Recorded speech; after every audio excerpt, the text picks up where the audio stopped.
Hey everybody, it's Angela Ardolino with Your Natural Dog, and today my guest is Dr. Laurie Coger, who is the creator of a fabulous event that we're so excited to go to March 19th and 20th, the Healthy Dog Expo in Albany, New York. If you're a pet parent, try to go. I'll be there with my whole team, along with some of your other favorite holistics and integratives and experts. And of course, they're going to have Rodney Habib and Dr. Karen Becker there speaking, Dr. Kendra Pope, which is one of my favorite integrative oncologists, a trainer, Susan Thixton, all my favorite people will be there. But today, we're not only talking about this wonderful event, but we're also talking about vaccinations for our pups. There's so much controversy and talks about what they are, when they need them, and how do we determine whether they need them? Because 9 times out of 10, most people are over vaccinating their dogs, and we don't need to do this. It's not good for them. So wonderful tips. She's got a wonderful PDF that you guys can download so that you can literally learn yourself and come in with it in hand when you go see your vet to make sure that you're vaccinating your dog correctly and not harming them at all. So stay tuned. Dr. Laurie Coger up next. This is Daisy.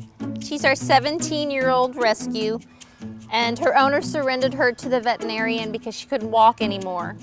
And the vet gave us a call, and we rescued her, brought her to our rescue farm here. We took her off all of her prescription medications.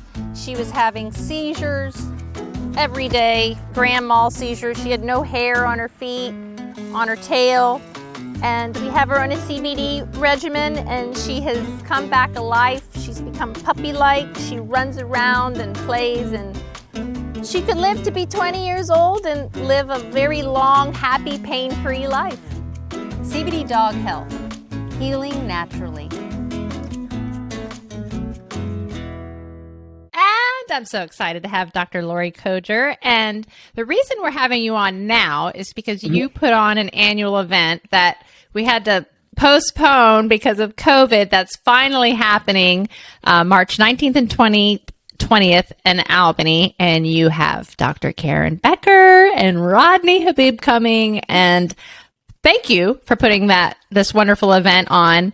It's like one of the very few that an actual veterinarian puts on, and an integrative and holistic veterinarian on top of that. So this is going to be an event that I plan on going to every year. So I'm excited to have you on so we can talk about that event. But first, yes, you're also one of my favorite vets when it comes to understanding vaccinations.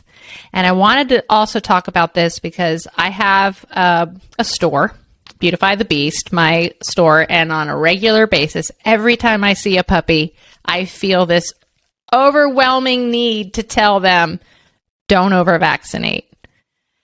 So, over-vaccination means that they're getting them year after year after year, and they do not need them. And this is a common practice with a conventional vet practice. Banfield, as a matter of fact, puts it in one of their little memberships and makes it a selling point of, and you get your vaccinations every year for a low cost. You don't even need those vaccinations in the first place. So, Dr. Coger, thank you so much for joining me today.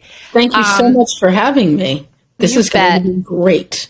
Good. I know, because it's going to be filled with so much information that I can now just go, listen to this podcast. I'm not going to say anything because literally every day I'm writing down, go watch this documentary, read this book. So what is a vaccine in the first place? Because I know, in current day, it's very confusing because things are called vaccines when they may not be vaccines. So what is a vaccine? Very, very important for pet parents to understand. A vaccine is an injection of product. I'll say product, it's actually multiple things. But what it does is stimulate the immune system to recognize a germ or a disease-causing organism and respond to it by producing antibodies. So it does not gift your dog immunity. It teaches your dog's body, your dog's immune system, how to fight off that foreign invader. And what does it do? It's like puts a small amount of it in? Well, it can be a small amount of let's use a virus as an example. Most people are familiar with parvovirus in dogs. Mm-hmm. a very, very serious infection. Causes diarrhea, vomiting, death in 20%. Nothing to fool around with.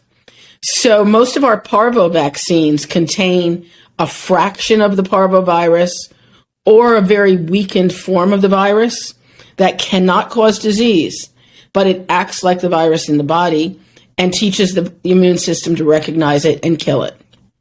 Wow. The other common virus that most people know about is rabies. Now, the rabies vaccine actually contains killed virus. There's no chance that vaccine can cause active rabies because the virus has been killed, but the body still learns to recognize it and fight it off should it be exposed.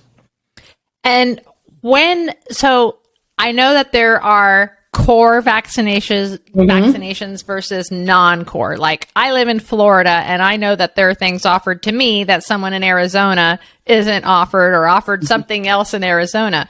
So does it depend where you live and Yes. or what your animal will be exposed to? And then which ones do you recommend that you would call core and that you should get, and which ones you shouldn't get? Yeah, so core was a term coined by the American Animal Hospital Association, a veterinary association that actually has member hospitals. So core vaccines for dogs are distemper, adenovirus, parvovirus, and rabies. These are vaccines that we feel every dog should receive in appropriate timing and amount, because these diseases are present almost universally. The non-core vaccines, or sometimes you'll hear them referred to as lifestyle vaccines. Oh, no, I haven't heard that yet. No. Well, think about the dog. Sounds so fancy. Yes, doesn't it? Think about the dog that goes to boarding or daycare. That's a lifestyle versus the homebody dog. Got it. So things like kennel cough, influenza, Lyme, or leptospirosis, they aren't universally present in the environment a dog lives in. So like you said, that person in Arizona doesn't have to worry about, Lyme so much. There aren't many ticks there. The person in Connecticut, yes, they may elect to. So those non-core vaccines are very individualized. And so if your dog, you determine these are the core vaccinations that my dog get, when should they get them? And how often should they get them? That is an excellent question as well, and brings me to what we're going to give away to everybody who listens to this podcast, which is we'll find a place to put a PDF where you can download my actual vaccination protocol, which I update each year. This is literally something they can walk in when they go into their vet's office and say, Correct. I'd like to follow this. 2-page PDF, plain language, and you can have it. I like to not vaccinate my puppies much earlier than 10 weeks of age, and that's when they're getting their very first distemper parvo. And before then, they don't interact, you don't take them out anywhere, you keep them home and in your area? I keep them to clean areas, but yes, they go out because they're protected by their mother's antibodies, generally up into that age.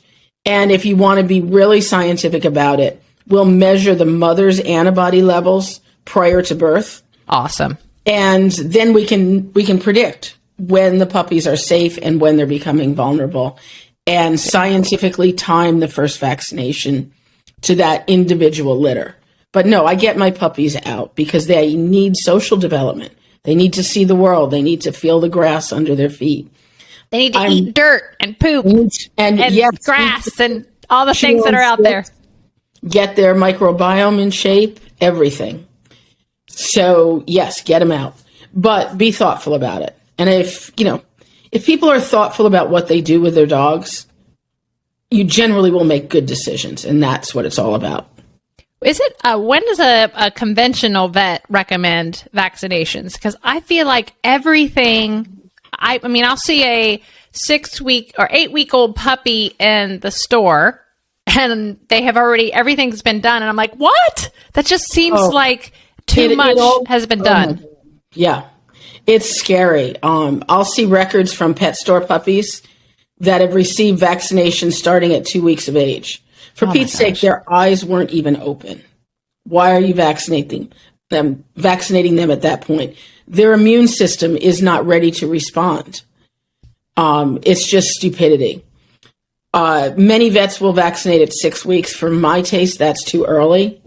They're still covered by maternal antibodies. Their immune system may be immature. So I'm a patient person. I'll wait.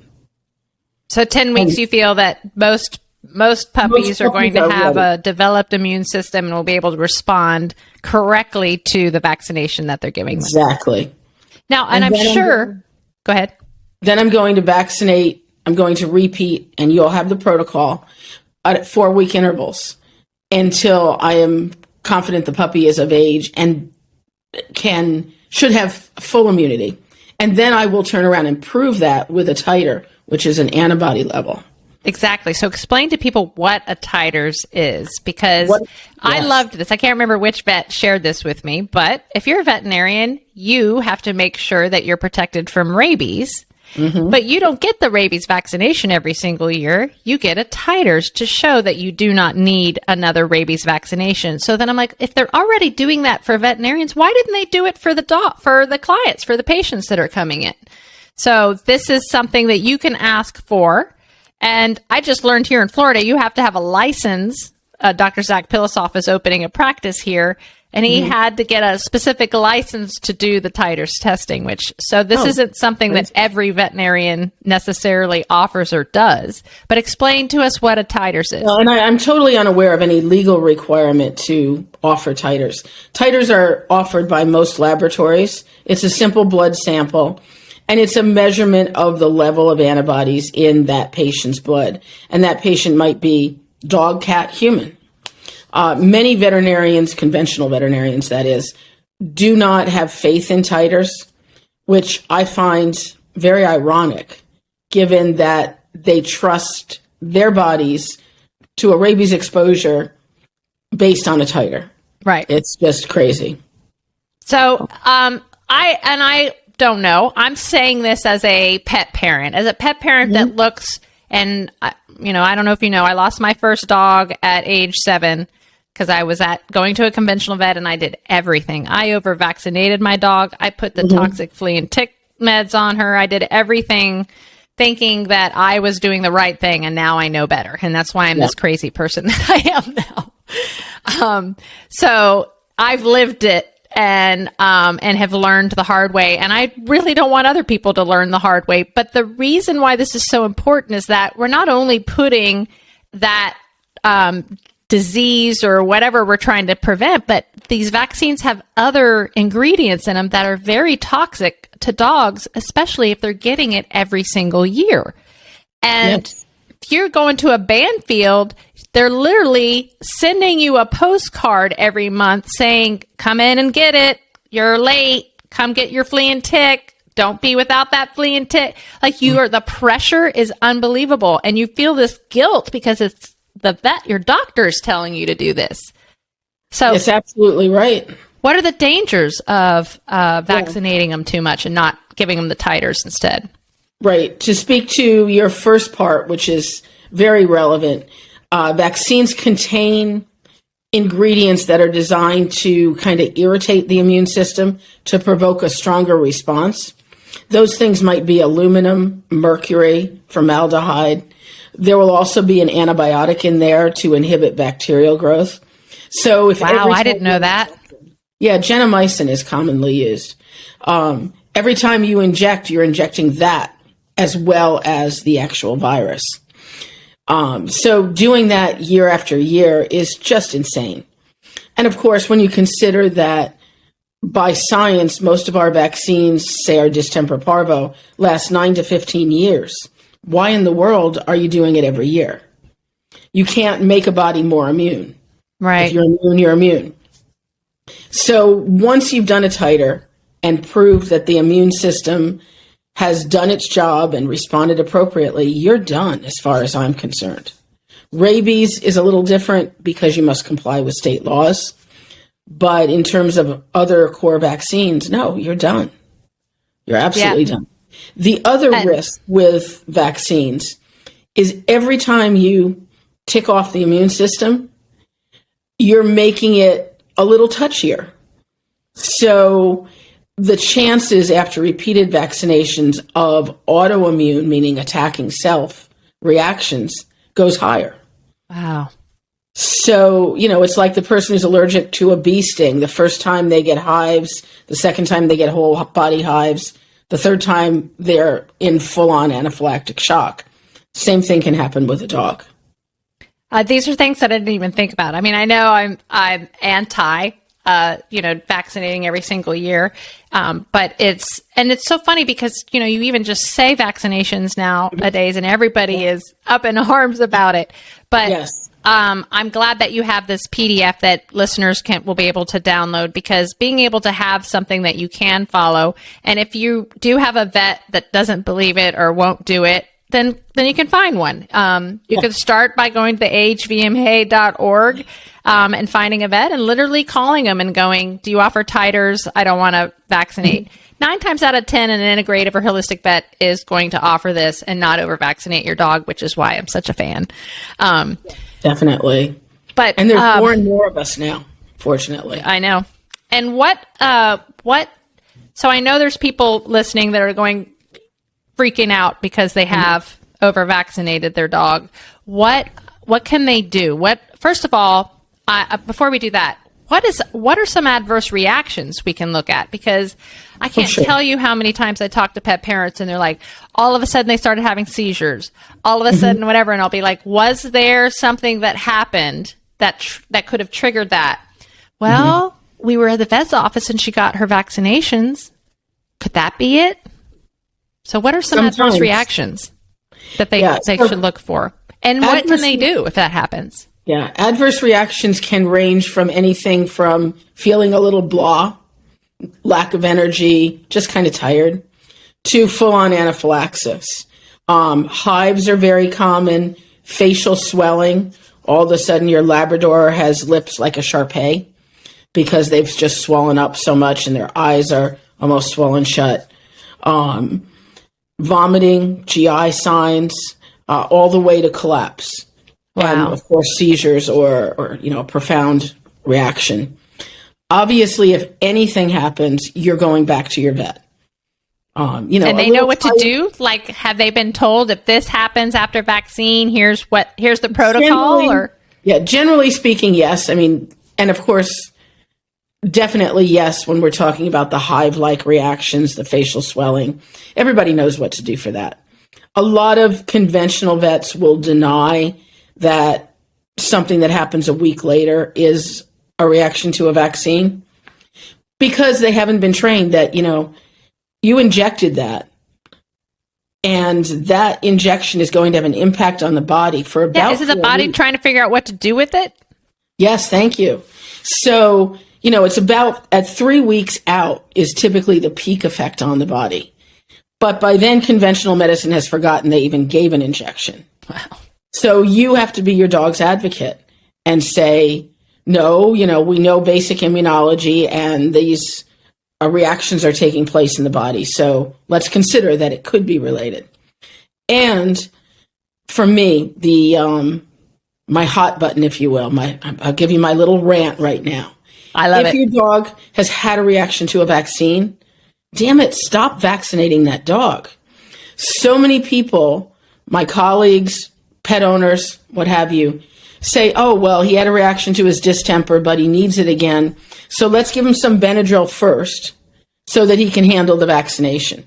It's like, wait a second. His immune system just told you it is so sensitive to this that it leapt off a cliff.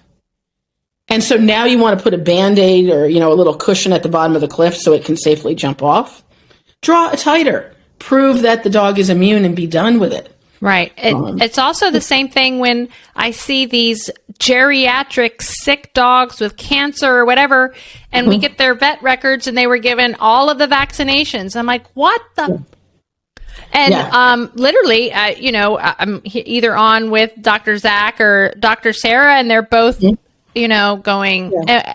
And as a pet parent, you feel awful because this is your vet that you trusted. You had no idea. And this is why it's so important for us to be advocates for our pets' health and learn Yeah, you just brought up a super important point that I always like to drive home, which is, even though you said, your vet who you trusted, your vet did not do this intentionally to harm your dog.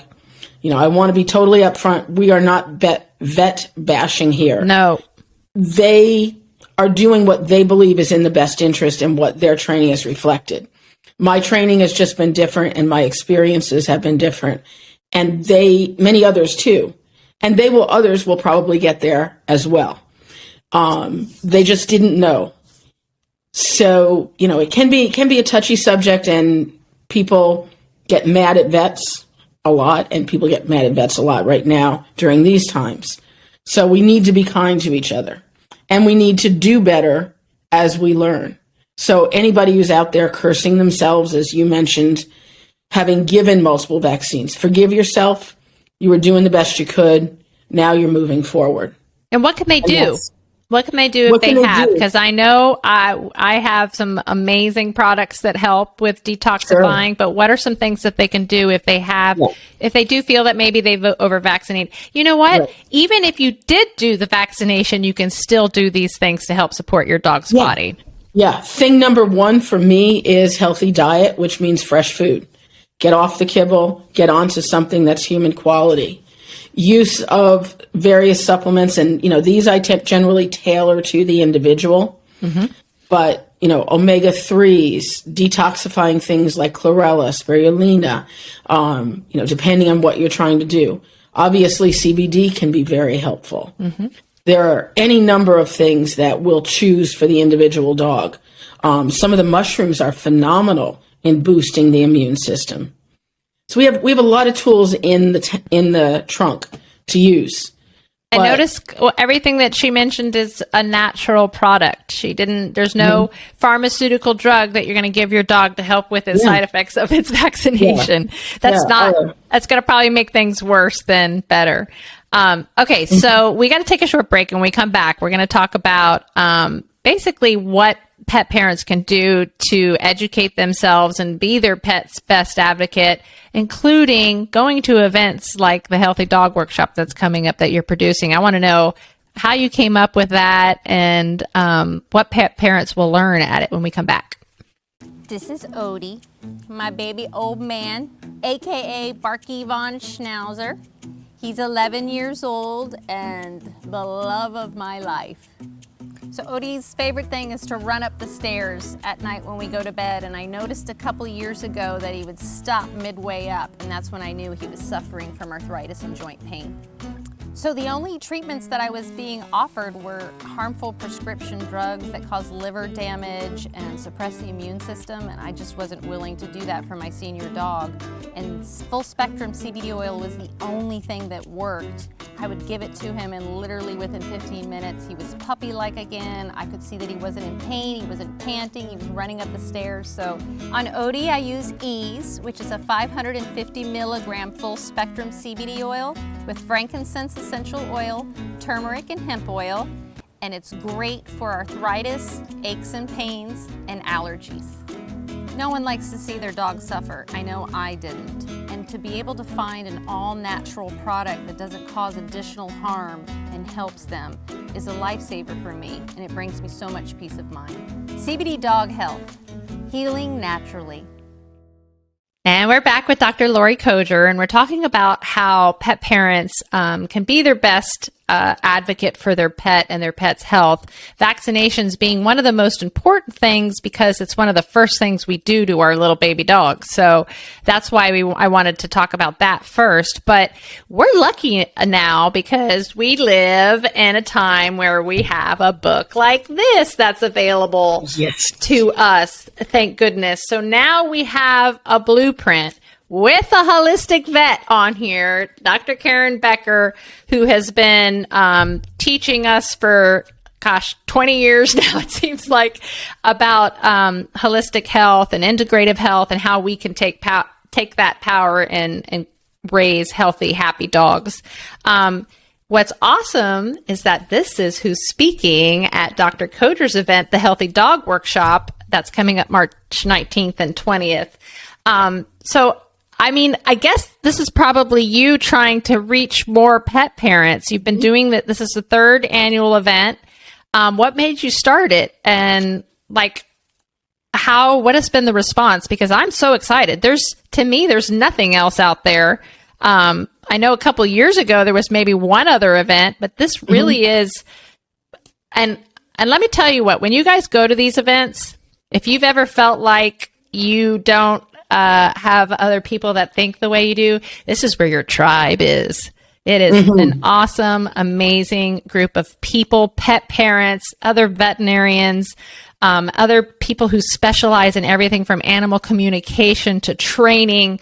It is heaven. So if this is something, if you're a fan of this show, you'd probably love going to this event. And of course, if you haven't already got the Forever Dog book, it's amazing. But tell me about this awesome event that you created. Yeah. So back in 2018, I had done some local educational, usually raw feeding courses. And like you said, I was frustrated by only being able to reach a small number of people. So I came up with the idea of I'll have a one-day conference with some guest speakers, some exhibitors and vendors so people can actually put their hands on the products that are familiar to us, but not necessarily to newbies. And so the first Healthy Dog Expo was born. And we had about 100 people. We had TV stations there. It was a blast. Awesome. So the next year I shot for doubling in size, which we achieved, and had more amazing speakers. Was all on target for year 3. And then the world had to hit a pause, but we are finally back, and March 19th and 20th of this year. And, in the end, it worked out well because the Forever Dog would not have been existing then. Right. But now the book is out. I have Dr. Becker coming. I have Rodney Habib. I have Susan Thixton, our pet food expert, consumer advocate, bar none.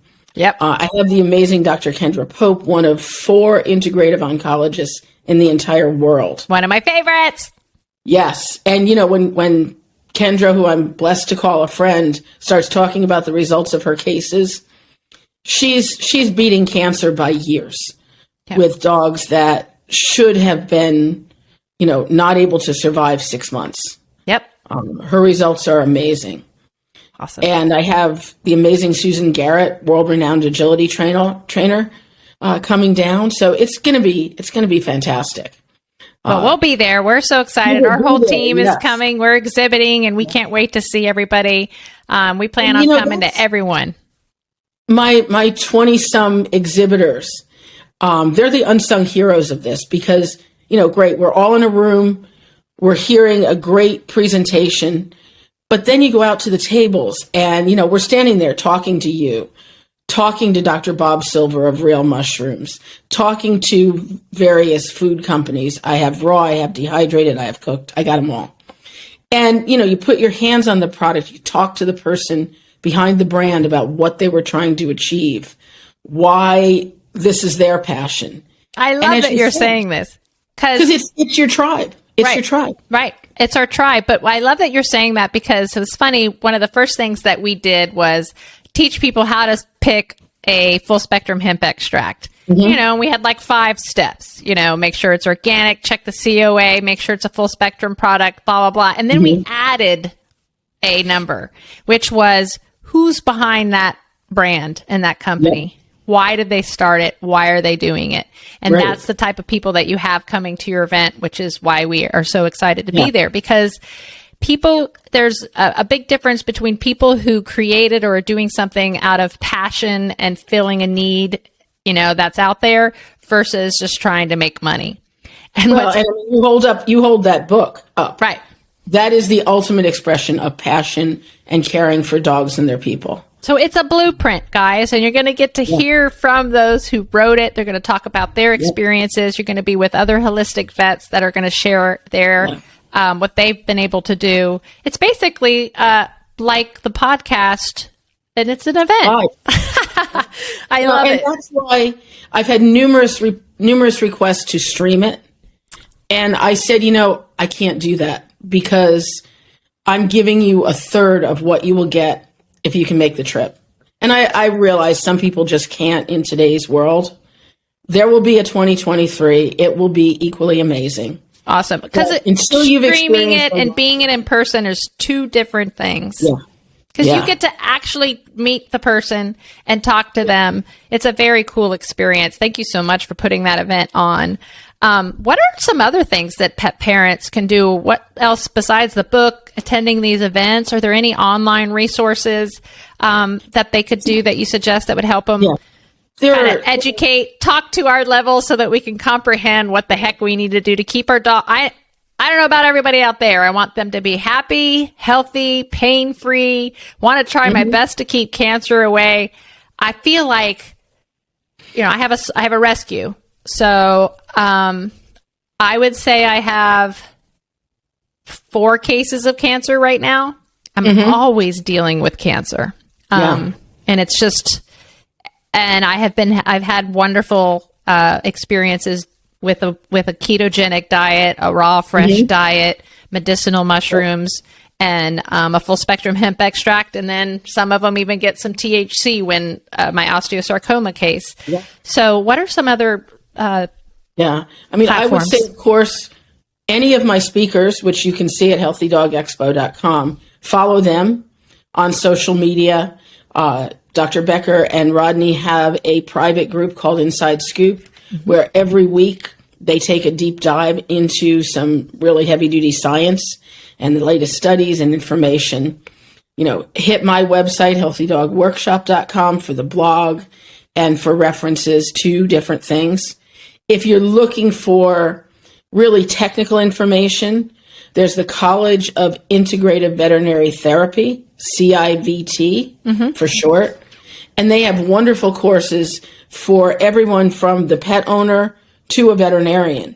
Awesome. On all sorts of integrative topics. They're relaunching, and the revision of the website and their offerings has just been phenomenal. Oh, I love that. Because I feel like the pet parent is on every level. Those that want to know everything, those that need to just know and understand what needs to be done, and those that want to know that the vet that they chose is doing what they believe in and understand. Yeah. So thank you. Dr. Judy Morgan is putting out loads of great content on a variety of topics. I would definitely give her a follow and listen to her. She's Facebook Live daily. Yep, I know. And so there's loads of us out here trying to share information and just, learn more, do more. And also, if you are one of those holistics, which I know a lot of you are that are listening, share this information all over the place, because on a daily basis, this is my world, but on a daily basis, I'm in the outside world where the majority of people are still fixing their dogs, spaying and neutering their dogs too early, over-vaccinating them.